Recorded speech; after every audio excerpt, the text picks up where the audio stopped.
In this guide, I'm going to show you guys how to create Apple ID. Let's get started.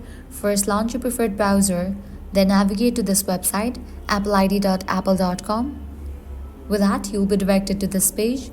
Now at the top right, you're going to find this drop down. Click on that, then select the option Create Your Apple Account.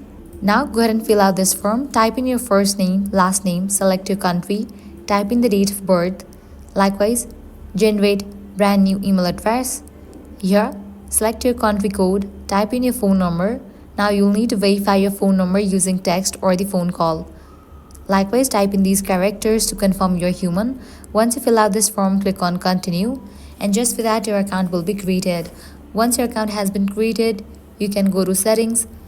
At the very top, you're going to find the option of Sign In. Click on that. Now provide your Apple ID's credentials and log into your account. This way you can easily create Apple ID. If this guide helped you out, do not forget to like, share and subscribe.